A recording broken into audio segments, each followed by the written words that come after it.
So as promised, and you know we keep our promises, right? As promised, my guest is here. The one and only Mr. Kojo Q is in studio. We'll be hearing from him in a second. But if you thought we were joking, if you are wondering, who's Kojo Q? I don't know any of his songs. Okay, I'm going to play a very popular one. Then we'll get into some of the others. We'll have a very lovely conversation about music, about sports. He loves his sports very, very much. So we'll talk a bit about that. 919, you can send in your comments 054-257-1061, 054-257-1061. This is the Sporty Breakfast. My name is Nathan Quao. If you're ready, I'm ready. DJ Big Dog, let's get cracking. You're locked on to Sporty. It's nice seeing you too. It's an honor and a pleasure having you on the Sporty Breakfast. It's great. We typically don't have, there's the people who do the drive. They enjoy the goodies and have all the musicians come through. I said, no way. Not on my watch. No, not on my watch. Not I allow Kojo to go on Sporty Drive. But it's nice to have you. How are you doing? Charlie, I'm doing great. I wish you guys had invited me when Barcelona was winning. It's like you people set me up. Then score we 4-1. No, you say make a come. We'll get into Barcelona talk because I know you like Barcelona. I know you have a soft spot for Manchester United too. Yeah, as well. Yeah, and I know you like your basketball too. No, not as much. Not as much as Shaker, because I know every now and again you and Shaker trade basketball tweets here. And there. We'll talk about all of that, and then we'll talk about the music too. Definitely. Alrighty. Anyway, what have you been up to? I just put out a new record with Arada J and Oforian Ponsa. Yeah, it's called Tontonte. So that's just what I've been on, just moving around, trying to make sure that people get to hear the record, because I think it's a beautiful, beautiful record and more people need to hear it. I loved it when I first heard it. If you haven't heard it, here's Tontonte, Kojo Q featuring Arada J and Oforian Ponsa. Enjoy. Yeah, we're looking for some new music. Over. Spanking new music right now.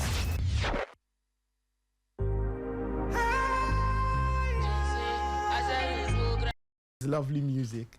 This is wonderful music. What's the story behind the song? The song, it's just talking about seeing. It's like when you had the Obenyina Beto line and now you are old enough and you are experiencing the same thing. So it's like growing up to come and meet the things that your OGs did that you couldn't see the sense in. But then now, because you're old enough, you're doing the same thing, so you see why they had to do it. Yeah. Because you I mean, in the song you did say that. I mean, why is this guy always, when you were younger, you wondered why this guy always drank. Yeah. But now that you are older, you kind of understand. Like, I get it. You used to think they were drinking just for drinking's sake. Maybe they are just drunkards. But when you grow, you come to realize that on one end, they're using it as coping mechanisms, but on another end, a more important end for me, it's a community thing as well. Like, they get to go out and sit with their friends and, talk about their problems, share stories, and then it relieves some of the pressure on them. Yeah, it's like our own therapy session, if you like. Yes. And it takes my mind to, now Not So Far has a song called Nyankuntong, right? And there's a part of the song where he says, and somewhere near Gianni. But he says that, and then he goes on to say, look, alcohol is not the greatest thing, but people do it because of different reasons, trauma, stress, whatever. So I kind of understand, and the two things hit hard, really. How did you get Arada J and Oforian Ponsa to be on that song? For Arada J, shout outs to my people over at Rain Labs. We have a good relationship with his management. And the person that put me on to Arada J is Kokusi. Okay. Actually, Kokusi, another incredible. Won the Abebese challenge. I won't say he won. He took part. Yeah, Kokusi, an incredible rapper and a friend of mine. So he put me on to Arada J's music, and I love High Life. So when I heard, his bag, I was like, yo, I'm super impressed. I love this thing. And then when I thought about the song, I thought because it's like a generational thing, I needed to connect the generations. And seeing as I'm more like the middle school, I need somebody from the new school and somebody from the old school. So I spoke to RS company, like, send it through. I sent it. He loved it. He killed it. And then shout outs to Pee Wee Q. my brother, he has a personal and professional relationship with Oferian Ponsan. So I went to beg him, actually, can you please play this for you to see, if he will be interested.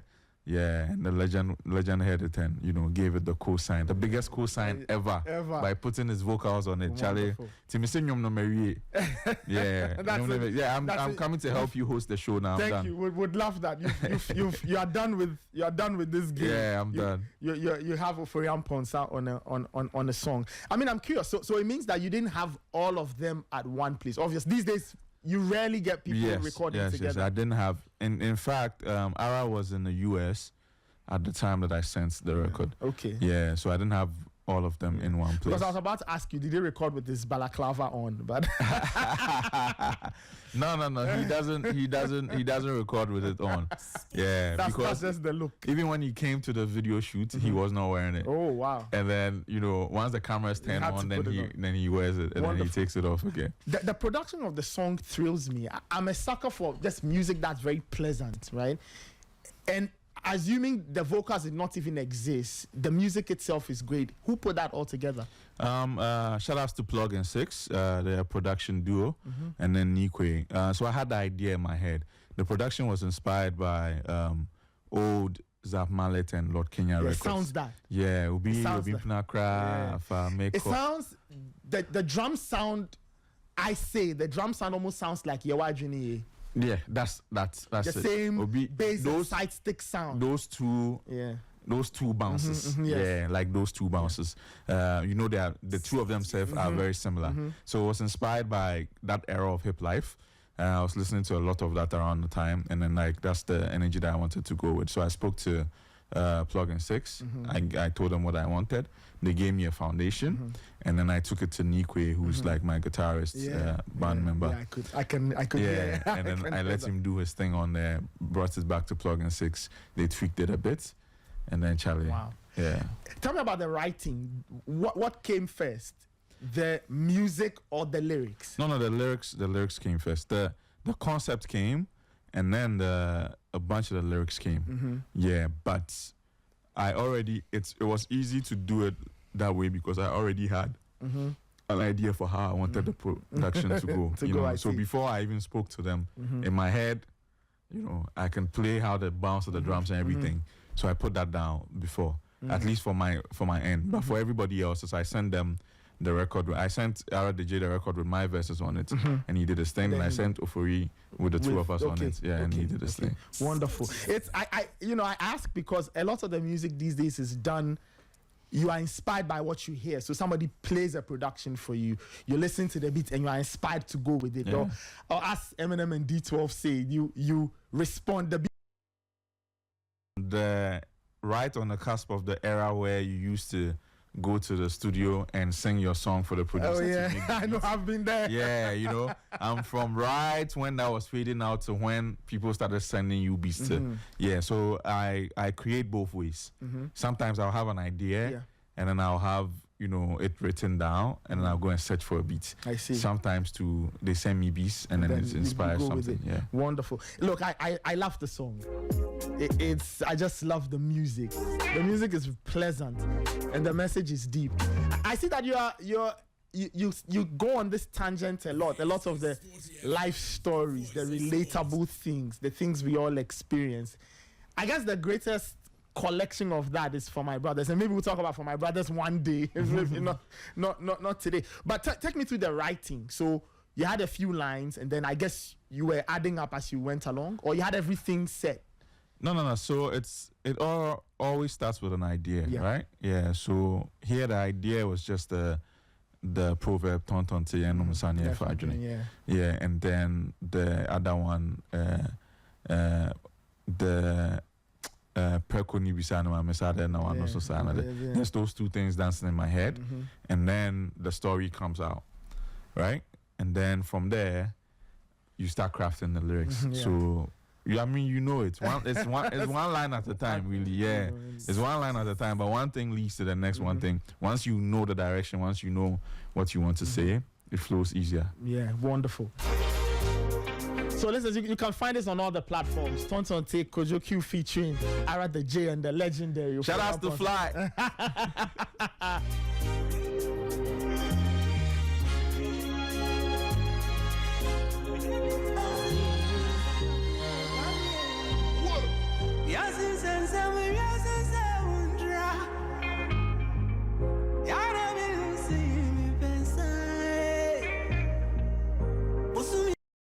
The J and Oferian Ponza. You were talking about Barcelona. Let's talk some sports. Is that we invited him when Barca went on? Yeah, Charlie. When we were winning, we were trashing people and things. You guys didn't invite me. I see. As soon as we lost, no. Kojo, can you come on the morning show? Yeah, I know what you are. Look, when I mean, I know you like sports. What was your very first interaction with sports? So when I was about 4, my mom moved from Edum to Odiom in Kumase. And in Odiom, that's where the Kotoko people had their camp. Yeah, and my house was like, literally you walk around my house and the camp is like right there. And the security man at the camp, he had these twin boys that were my age. So they became like my best friends. And all we would do is just football. In fact, one of them plays in Armenia now. I think his team, they were trying to get into the conference league. I don't know if they got in there. Paul Ayungo. Okay. Yeah, you should check him out. Yeah, you guys should check him out. Incredible striker. Yeah. Yeah, Black Stars handlers. Are you listening? Yeah, you There's go a for striker listen. somewhere in Armenia. Yeah, incredible striker, Charlie. So just living around the camp, it made everything in the area become about football. Yeah. I mean, when the players are going to go and play a match in their bus, you can hear them as they are doing their jama and whatever. When they win and they are coming back, you can hear the jama. When they lose and they are coming back, the tone of the jama is different. Everything, yeah.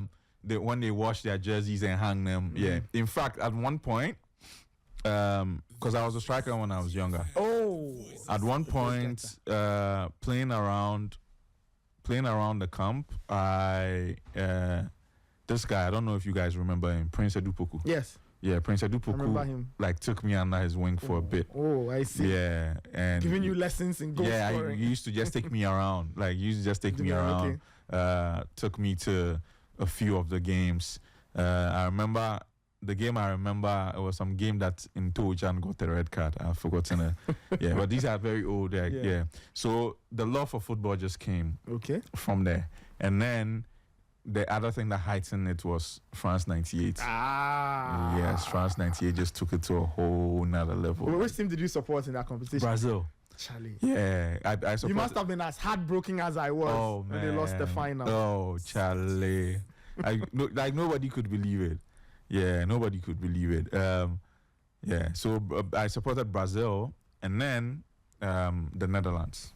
The Netherlands had a good team there. Yeah, the Netherlands because of my older cousin. Because my older cousin, he also played football and he loved Kluivert. Yeah, so that's how I ended up at Barcelona.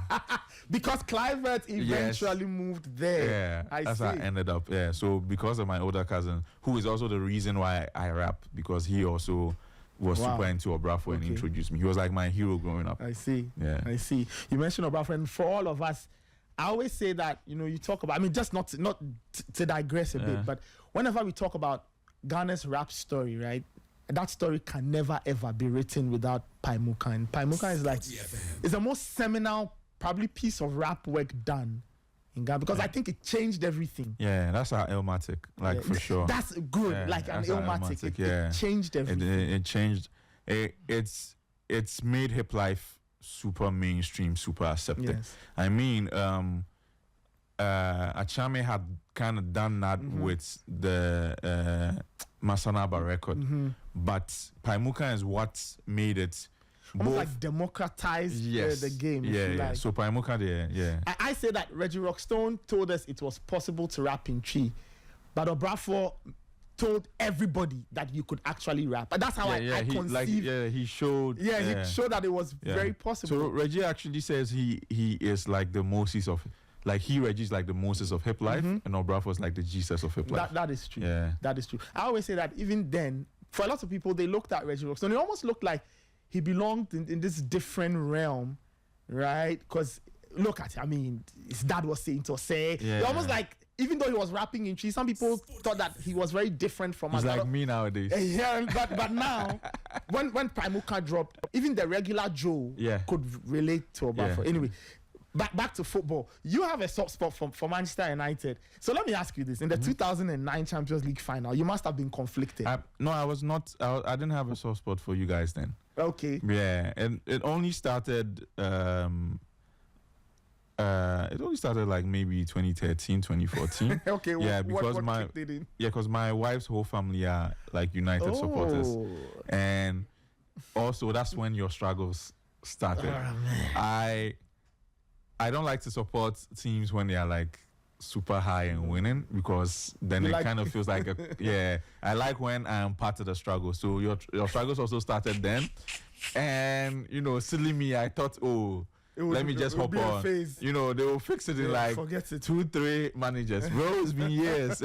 Listen, I'll tell you something. My very first interaction with Kojo Q on a musical level, right, was when you did Second President. And there's a line in the song where he references Louis Van Gaal. And I was listening to the song, back in the day, sitting in the newsroom. I said, but who's this guy mentioning Louis Van Gaal in the song? I found the allusion very interesting. So I remember tweeting about it, right? That I'm listening to Kojo Q and he's mentioning Louis Van Gaal. And that's what started my relationship with Kojo Q at a musical level as a consumer. And I think it's not stopped ever since, So yes, he does know his football. Were you upset Lamine Yamal didn't win Ballon d'Or? Oh no, not at all. I honestly want him to maintain the hunger. I felt like it was too early, number one. Number two, we did not win the UCL. We need to, it needs to come to somebody when we win the UCL. Yeah, or at least when he wins like the World Cup or something. Yeah, but I'm hoping Ghana wins the World Cup, so maybe 2 years, in 2 years' time, then maybe he will get. I mean, do you take time out to watch football? Oh, I watch football every weekend. I watch all of the United games, and I watch all of the Barcelona games. In fact, the Barcelona game, this last one, like I was angry. I was supposed to go to a listening session for one of my people. They were doing a listening session for their album. Yeah, good. Look, I almost didn't go because I was so pissed off. Like, well, then I'm born. Yeah, so I watch like football there, like religiously. Yeah, I watch. I will even watch like Osasuna and Elche. Like, yeah, I like football. I think that if there's still a chance for me, one of the things I probably would love to do after I stop making music is like, are you ever going to stop making music? Like putting music out like commercially. Okay. Yeah. Commercially, okay. Yeah. It's like becoming like a manager. I see. Yeah, because I love football. Wow, you'd want to go and do your badges. Yeah, you understand. Yeah. Coach you the coach. Yeah. I see. If I asked you to pick like 3 or 4 or 5 of your favorite football games of all time, which ones would you choose? The games that you think about all the time. I think this was 2002. The game that Ronaldinho loved, Seaman. Oh yeah. The World Cup. Yeah. Quarterfinal. Brazil, England. Yeah. It was crazy because I was a huge Ronaldinho fan, but I was also a huge Michael Owen fan, and Owen scored in that as well. Yeah. And then so that game is really in my head. Of course, the almighty Ghana. Uruguay, it's not a thing that you can forget. It's not a thing that you can forget. But even before then, Ghana, Czech Republic. Oh, yeah, 2006. Bro, that was a game, bro. Yeah, bro. That feeling, like, I mean, that whole World Cup run, right? Because that was our first time, and we didn't really think that. We didn't know, Yeah, it's true. We didn't know. But after almost like drawing the first game, the energy came. And then, that game was amazing. I also love the... Which game? Which year did we totally outplay United? And was it 2009 or? Yeah, it was 2009. The 2009 one, right? Yeah, 2000. The Rome one. The Rome one. The Messi header. Yes. Yes, 2009. That game. Because I had bet on it with one of my mom's friends who was a it was a United fan. And then I won money as well.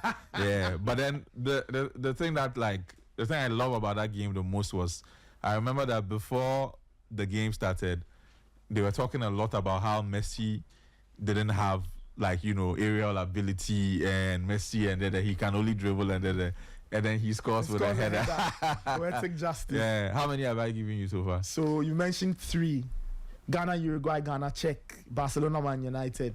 Brazil. So that's England. I think Brazil, England, yeah. That's Brazil, 4. England, that was a very, very good game. Yeah. Ronaldinho he played a stormer in that game. Yeah. Because in the build-up to Brazil's equalizer, he went on this run, did this lovely step over to throw Ashley Cole somewhere, and then he set up Rivaldo. Yeah. I remember it so well. And then there's a game I can't remember. This one, I don't think it's just a game. I think it's the whole tournament. Mm-hmm. But I have highlights of Awudi Saka dribbling in my head. And Ecuador anytime I talk about him, 95. some people don't even Ecuador remember. 95. Yeah, That's the World Under 17. No, my memory is crazy. Because how do I remember that? Because it was Awudi Saka, Beye, No, right? Beye was 2 years after. After? Yeah. So it was Awudi Saka and who? So the 95 Under 17 had Awudu Saka, Emmanuel Bento, Nana Takra Miniampong, Joan San, a few others, Abu Idrisu. Yeah, so why do I remember? I really remember Awudi Saka. I mean, everybody. I mean, if you were a boy at the time, if you were 7, 8, 9, I was 9 when that World Cup was played in Ecuador, and so I do remember. Oh, okay. Kind of. Okay. I do remember the final very well. I mean, we beat Brazil 3-2 in that final. So that's that. 9:44, listeners, you are listening to Kojo Q. The man is here in the flesh. We thought we were lying, well, we weren't lying. Yeah. Let's enjoy a bit of music. When we come back, we talk a bit about the music. Nana Kwame says he has questions, so we'll get into Nana Kwame's questions. Yeah.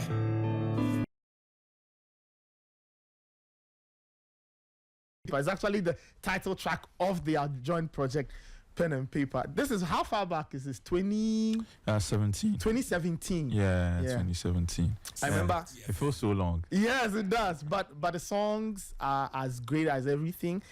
Accra Kumasi Road is a record I love so much. And Q, I loved your performance on that. Look, the verse you put out was a brilliant piece of intelligent writing, the delivery, the flow, everything was on point. Just talk a bit about that. How did it all come together? You and Sheikh. I know you guys are label mates. Yeah. You still are label mates?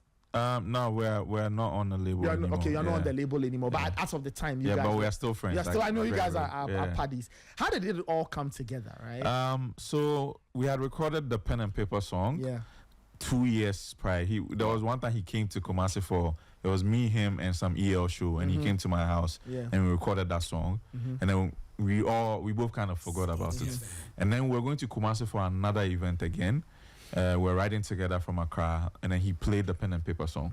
So when he played the Pen and Paper, we have the song, and then he played some other hip hop songs that he had. Yeah. And I'm a big Shaker fan, especially when he's doing hip hop. Okay. But he was not doing a lot of hip hop at the time. Yeah.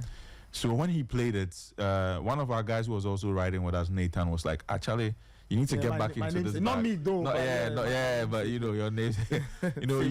you need to get back in this bag. And then I'm like, yeah, what will it take for you to get back in this bag? Like, he has a bunch of hip hop songs, but he hasn't finished them.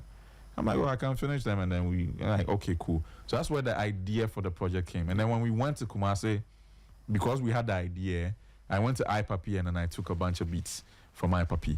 So when we were on our way back to Accra in the car, it was just like, the beats where you get from iPapi. Then I play some of them, play some of them, and then we played Up and Awake first. And then I was like, I was like, this thing, we go fit do something with them. And then I played like the Accra Kumasi beat. And then just the way the thing they go, like, No, it's a and then he started like, he was like, forget the hype. And then I just continued. So the way we describe it in on the song. That's actually how it happened. After like it was done, and then our guy was like, yeah, the song now that you people for record them. Yeah. Then See, we I then get we did it different again. size, Charlie, and every side to me is the different vibe.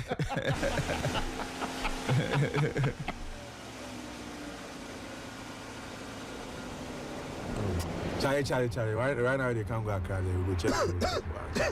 Charlie, if your traffic no deal, You sure? yeah, straight bro. Charlie, 1, 2, 3, go. The moment we've been waiting for. He established the man's family. From the Ashanti region, make some noise for the man, Budo.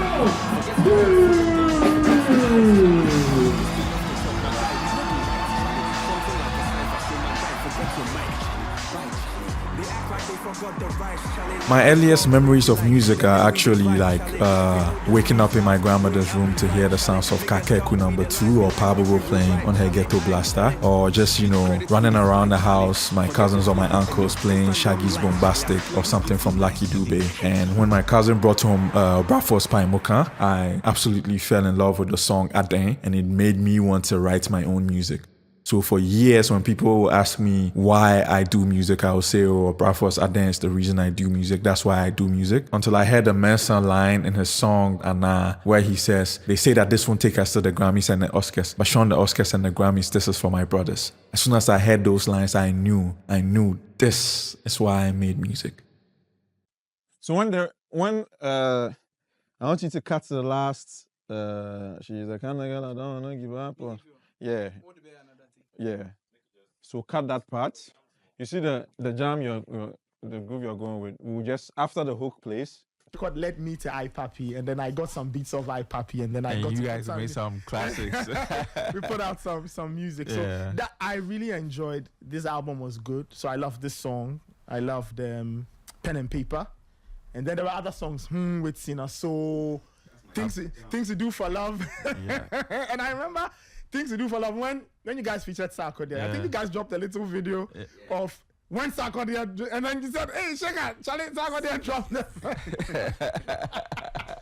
Right, and then which other songs? There was Up and Awake, which was very interesting. I think there was something about is it politics? Politics. Yeah, yes, talk about politics. that. Everything Charlie, with politics. Working in an entertainment platform before coming here, I could relate to the song like 1,000%. Charlie, what underground artists go through on a daily, yeah? There are times when I come to work at 5 a.m. Somebody has been there since 4, waiting to see, and they just Charlie, are they call fly if you know they mind? It's crazy, yo. I could relate. It's a serious song. Wow. So I mean that was a very good album. I guess you guys enjoyed making it as much as we enjoyed. Oh man, those were. How is it like working with Shaker? That's my brother, so like it's super fun. Like as you're playing a record stuff, I'm like, make I just drive go studio, make we do something. Like, it's always like super fun to work with him, and I'm a big fan of him, right? So for me, a big part of my journey was the brotherhood that he had with Kevin, because I remember that I had come to Accra to find a manager, and my manager told me to go back to Kumasi and do some recording exercises to try and strengthen my style and whatnot. Yeah, and then I saw that the Skillion's New Generation were dropping mixtape. Yeah, so I went out and I bought it. And then I heard him and Kevin. I was like, who are these guys? You know, so I've always been a big fan. Yeah. So especially of his hip hop stuff. So when we are making these projects, it's like I'm geeking out next to somebody that I admire so much. You know, and then he's also like kind of pushing me and I'm pushing him, because the thing with Shaker is when you go hard, you go ginger. Yeah. You might think when you listen to a lot of the singing things, because he does so much of that, you might underestimate how well he can rap. Oh yeah. You understand? But if you slack, he will show. I could tell because on the Accra Kumasi, or even his own reaction to your verse, the verse like Untitled. Untitled, Untitled. And the music video for Untitled was really interesting. You guys did parodies of album covers. I think my favorite thing about Pen and Paper is just how creative the visuals were. like all the visuals. Yeah. Right. Pen and paper itself. We did like Up and Awake, yeah, one yeah, take yeah, thing. yeah.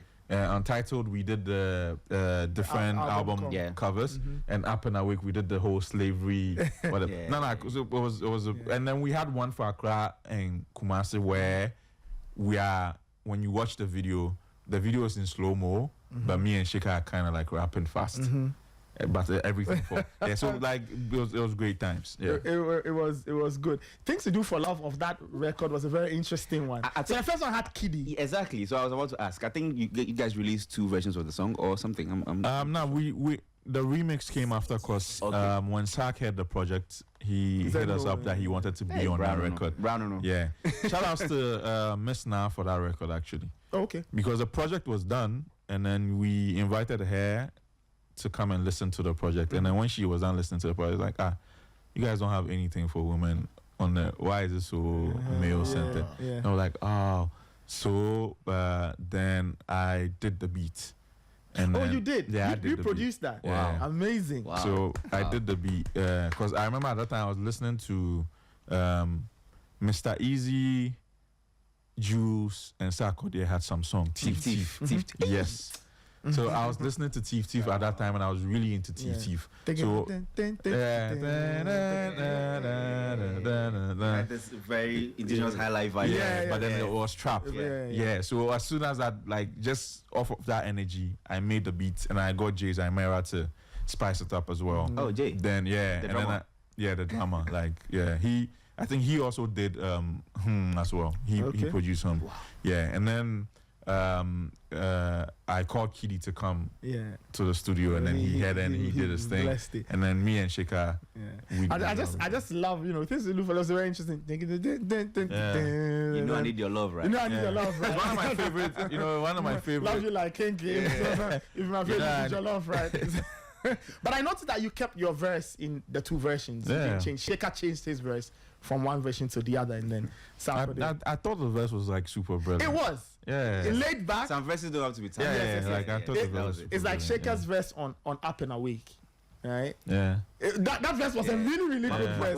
Mama, yeah. Every day. The sleep serve, the holiday serve, the sleep serve, Joe. Yeah, that's good. Let's talk about For My Brothers, right? Yeah. And I'm sure you call it your magnum opus, probably the greatest work you've ever done. Did you think it would turn out the way it did? No. If I say that, I'd be lying. Really? Yeah. I cause the strength of For My Brothers lies mostly in how relatable it is. And at the time I was making it, I didn't know whether it was going to be relatable, because I was talking about a specific experience. I didn't know that. You understand? So it's when it came out that I realized that, everybody's like, why are you telling me? I'm like, we all grew up in the same house in this Ghana. Yeah. So Charlie, I'm super proud of it though. Yeah, I'm super proud of it. It managed to help me to maintain my independence and actually gain ground on my own to be able to do things after BBNZ, and just the way people feel about the album. Yeah, Nana. Yeah, I'd like to find out from you. Do you ever think that you could bring out a project that will match For My Brothers? I wonder if you guys will allow other projects to match For My Brothers. Yeah, because my second album is coming out. I think it's better. Really? Yeah, I think it's better. Wow. I mean, a lot of people that have heard it too, the people that have heard it too feel the same way. Wow. But I feel like when people become attached to a thing, you understand? Like, I honestly believe Pen and Paper is just as dope as For My Brothers. It's just not as socially conscious or as important. You understand? But in terms of like a project, I think as consumers, we'll have to get to a point to respect or to treat albums on their merits, right? And not compare them, because I guess the inspiration that produces one is not the same that produces the other. Exactly. So that brings me to my next question. I think one of the songs that almost everybody loved on the album was Dear. What was the inspiration behind? Look, I've listened to that song like a million times, and I keep asking myself anytime I'm done with the song, I'm like, what kind of state of mind was he in I can And tell it you was where I was when I first heard it. And it was I'd gone to teach a class at UPSA, and I was driving to my old station to go host a Premier League show. So I left the campus, and so I played the first song. I was at the traffic light. You know the traffic light that. The one that so when you get the right then takes you to preset, very good, and left starts to bring you into town. That was exactly where I was crazy. when Dria came on. That's crazy. Let me know your thought process on that particular creating that particular song. Like most of my songs, it starts with like a statement that I remember that brings up issue. So there was a thing my dad will say when I would do something wrong.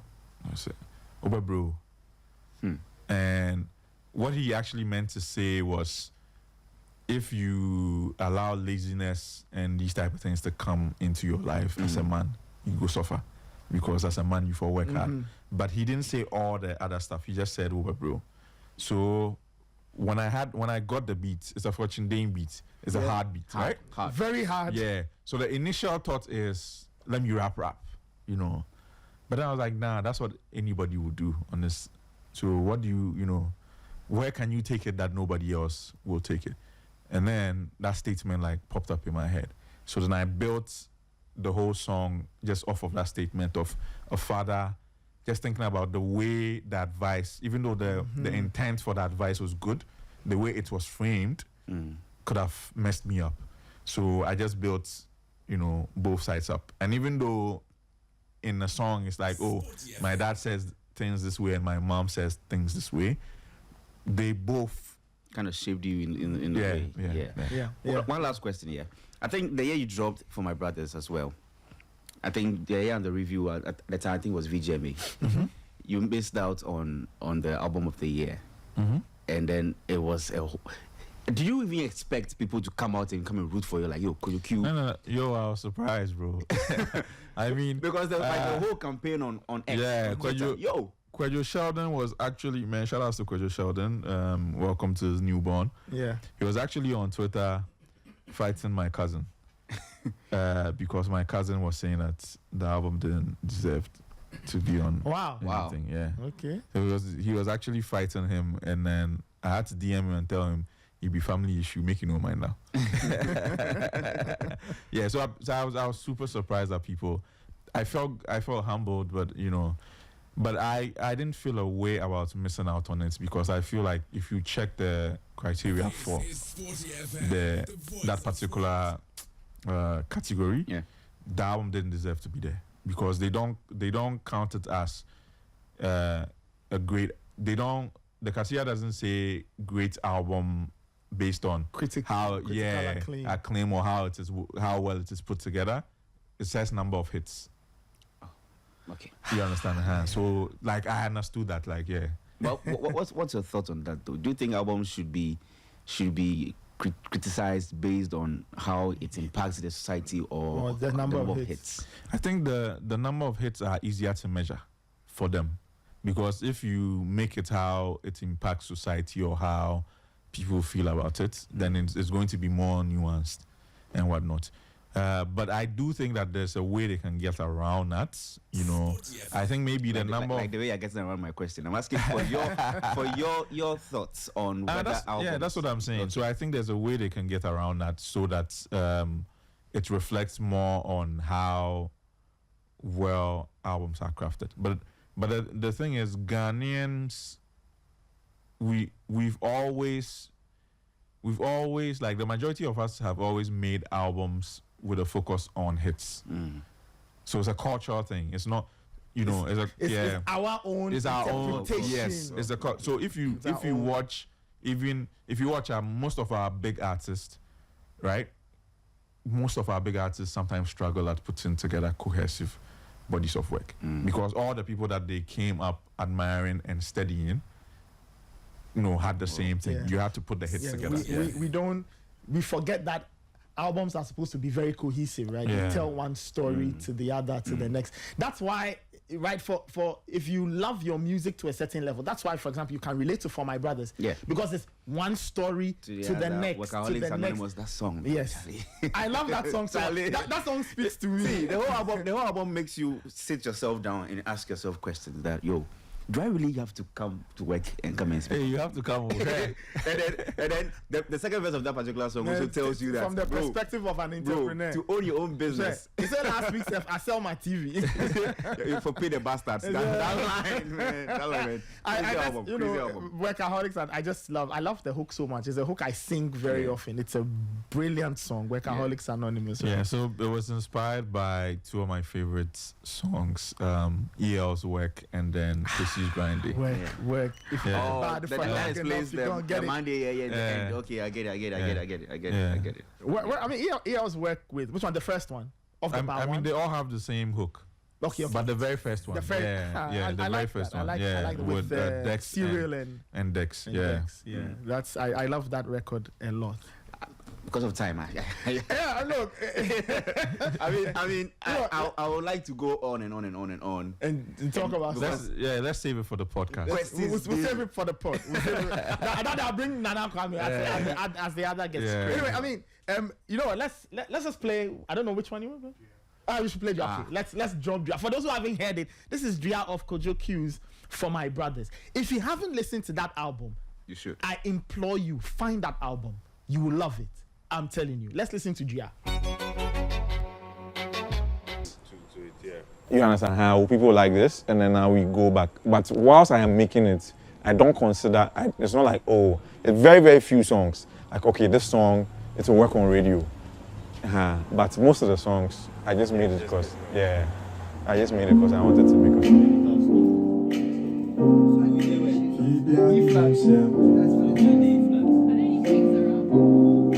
On you need that.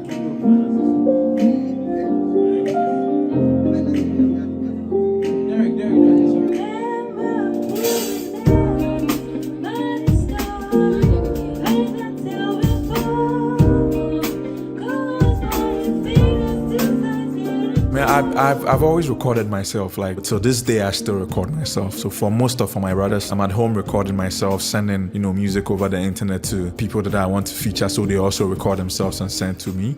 Where we collaborate the most is usually during the mixing phase. But even with this one, I wasn't really in the building for most of the mixing. My creative director, Evans, and my mixing engineer at the time, Sammy Cube, they handle all of that. They'll send stuff to me and then I'll tell them what I like, what I don't like. I think one of the biggest challenges that we maybe faced during that time was waiting for features, You get an idea, you execute it yourself, but then other people also need to be able to tap into the energy that you've sent them. Even though the song sounds like it needs them, they need to be in that same zone, in that same mood, tap into that same energy before they can give you what you want. So I think that must have been the most challenging thing, and maybe cutting certain songs off the project.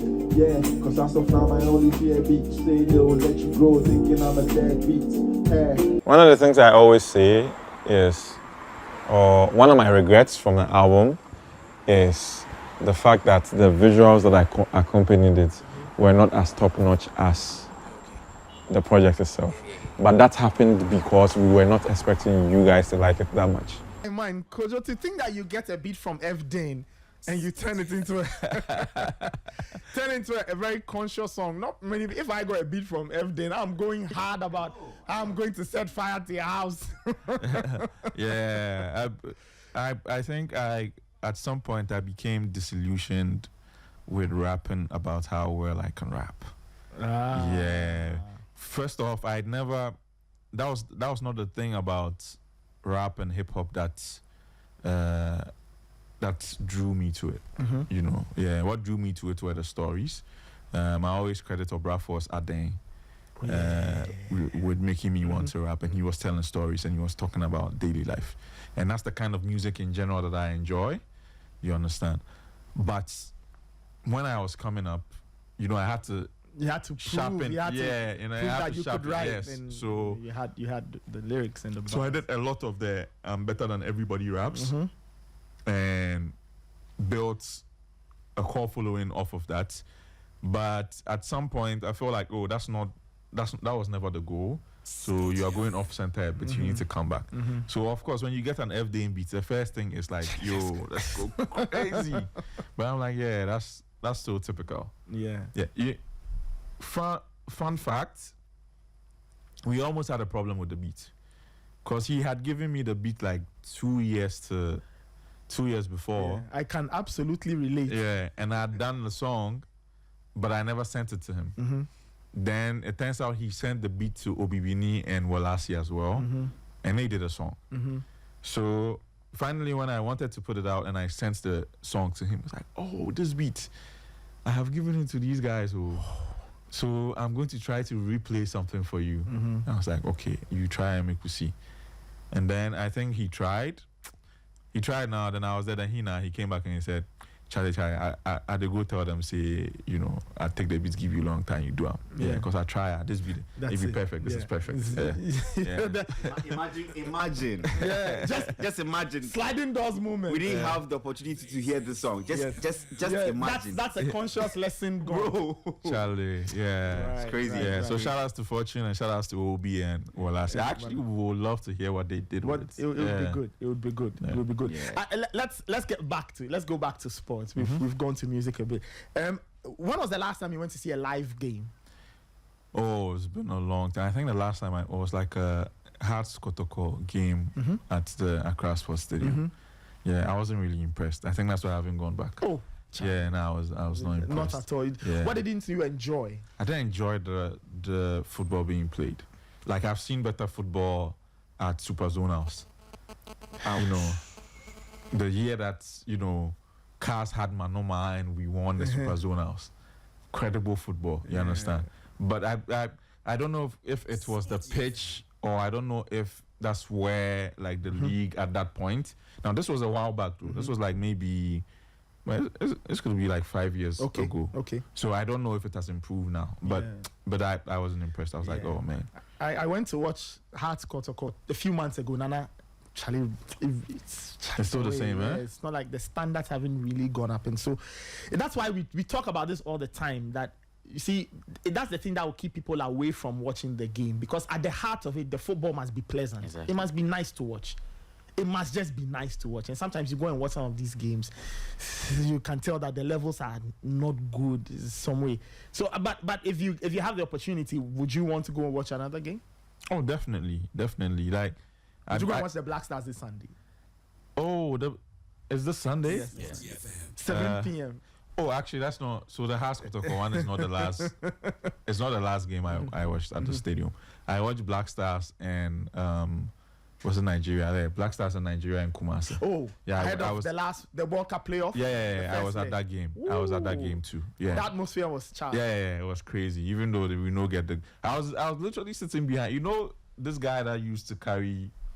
He will carry like food or something, and then he go and eat. I don't know if you guys have seen it. Yeah, I've seen it. Yeah, I was literally sitting like around them with my friends. Fly, you said he lives in your area or something like that, right?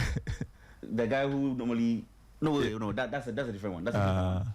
Fly, the guy, you know, the very famous Black Star supporter that carries the pots with the Obo. I think he lives in Fly's area. Obo lives in your area. Oh, okay. But I've seen what you're talking about. Yeah. Great stuff. But I mean, outside, have you gone to see any football like outside the country? No. Any live sport? No. I have not gone. I've not seen any live sports outside the country. If you had the chance, what would you like to see? I'm sure you'd love to see Barcelona in the flesh. Obviously, Barca game. I was actually, me and my wife were planning to go to Barcelona this year. She ended up going without me. Oh. Yeah, because I had other things. Prof didn't go with you. Oh, no. She left me cry. But I had other things that I needed to take care of here, so I couldn't go with her. But I'd love to go to the Camp Nou and just like, Charlie. Oh man, what a day that would be. Yeah, that would be fun. Yeah, I'd love to see Pedri live, man. You love Pedri? Baller. Yeah, that's my favorite player in the world right now. Wow, Pedri. Yeah, wonderful footballing brain. I'm forced to ask that question. That's what the whole Pedri, Declan Rice conversation. Pedri, but they're not the same type of player. But it's a conversation that's going on social media. I don't know how they come about. Yeah, I wonder why people even get us. I think that I don't know what we did. Maybe it was all those years when we had Messi and then we were just running over everybody. But I think that at the moment, Barcelona is probably like the most hated team in the world. Try Man United. Try Chelsea. No, like because Man United are not doing as well as you used to do. The hate is not, you understand? Because there's literally nothing to hate. Yeah, it's all in the pits now. Yeah, I understand. What about Chelsea? Oh no, I don't think because Chelsea fans hate Barcelona. Yeah. They seem to have it in for them. Madrid fans hate Barcelona. Arsenal fans hate Barcelona. United fans hate Barcelona. I don't know. Well, I can't. Yeah, well, Bayern fans hate Barcelona. Well, for Bayern, we all know why. yeah, like the trashing some like, years ago. Maybe City fans.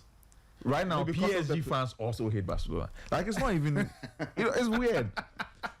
I get you. I get you. Great. I mean, I completely understand that. I guess when you get into a certain realm, the dislike is extreme, and some people like you, some people won't like you. Because I don't understand how you can watch Pedri and hate him. Pedri's a wonderful. Why you don't like football? Or what? Wonderful player. Come on. He's a brilliant footballer. Banter sake. Oh yeah, we do it for the banter. Yeah. I mean, because as we wrap it up, these days I see a lot of. I see music, right, and sports coming together. They are mingling a bit more now. What do you make of that very interesting relationship? I think it's a thing we should have done a long time. In fact, we used to do it because I remember Lord Kenya used to perform before the Kotoko games, and he even made that song for Kotoko. Yeah, it's a go at Naka Sam. Yeah, I think both things. If you look at hip hop and basketball. They go hand in hand. Yeah, so I think that over here too, one of the things that we should have done was hip life and our football should have gone hand in hand. Hip life and all sports, especially football, I think, and boxing should have gone hand in hand. And there should have always been performances before the game. There should have always been celebrity appearances and stuff like that, just to get people to, be as involved. Because right now that the standards of the football itself has fallen, it's become a problem because this guy can't drag you along. Yeah, that's true. Wonderful. This weekend, Ghana play Comoros. We are 1 point away from at least 1 point, right? We need 1 point. We are good. We could lose and still qualify. Depending on the math, 3 points, then we are good. I think it's goal difference, right? Or is it head to head? No. The qualifiers, the tiebreaker is goal difference. It's goal difference. Yes. Oh, then even if we lose, because I think Madagascar have to score like 7 or something. So they need there's an 8-goal swing in the mix. Okay. So for example, if Ghana should lose by 1, Madagascar have to score by 7. Yeah. They have to win by 7-goal margin. So those dynamics are there. If we lose by 3, they win by 5. If we lose by 4, they have to win by 4. And you're playing Mali. They go to Mali. Oh my guy. Oh my guy, it's done. It's done. We are going I don't see how we don't qualify. It's done. Submit your passports for the visa. Fly to America. The bigger question is whether we are going to Ado or not. That's the bigger question. Do you have an opinion on that? Do you have an opinion on that? Let me be honest. Yeah, let me be honest. I do not like him as a coach. I have not liked him as a coach up to this point. But I also think that since he has qualified for the thing, especially since he is Ghanaian, that he should go. Okay, what don't you like about him? You don't think he's up to the required standard? Because when I watch the bro, we have the talent. We absolutely have the talent. The midfield, the attack, even the defense is not all that bad. What we really lack is maybe a goalkeeper, but I think we are figuring it out. Yeah, but I feel like we do have the talent. But when I watch them, I don't see what's going on. Okay. Yes, I do not see what's going on. So I feel like maybe somebody else can let the team be a team, be a better team.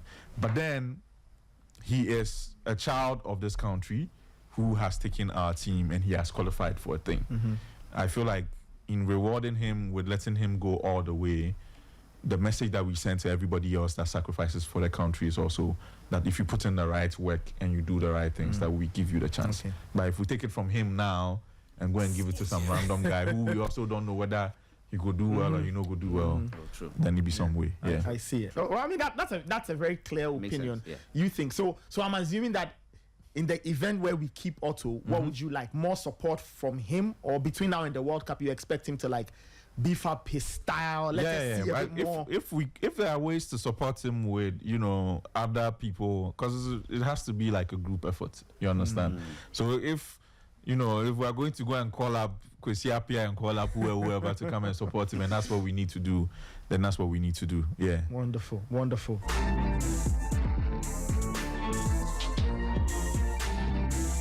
All right, we're about to wrap it up. We've had an extended version of the Sporty Breakfast. But You understand? Like, we didn't know. We should have known, but we didn't know. We had just made something that we liked, and then we're like... It's been an absolute pleasure having you around, right? Also, look, I say that, Kojo, I always say when I think of people I want to speak to, if I ever like start a podcast, and I want to start a podcast, Kojo is one of the people I want to speak to, because I just love his way of thinking. He expresses himself brilliantly. He's a fun person to be around, a fun person to talk to. So Kojo, it's been an absolute pleasure. But this conversation we should have done like 2 hours, but it's okay. We'll leave that for later. I know. We'll set that for the pod. We'll set that for the pod where we talk the music itself. We'll get into the music itself. Kojo, thank you so much. I enjoyed talking the football. No, but when we can do a repeat, we can mix the two. We can mix the two. But before he leaves, I just want to say big shout out to Vinyl Plus. Jam. Big shout out to Vinyl Plus. So when Kojo did his For My Brother's concert, they did a whole behind the scenes, getting ready, everything, the rehearsals and everything. So if you want to see how Kojo puts his band together, gets ready for a concert, especially a concert like For My Brother's concert, I think you should go watch this.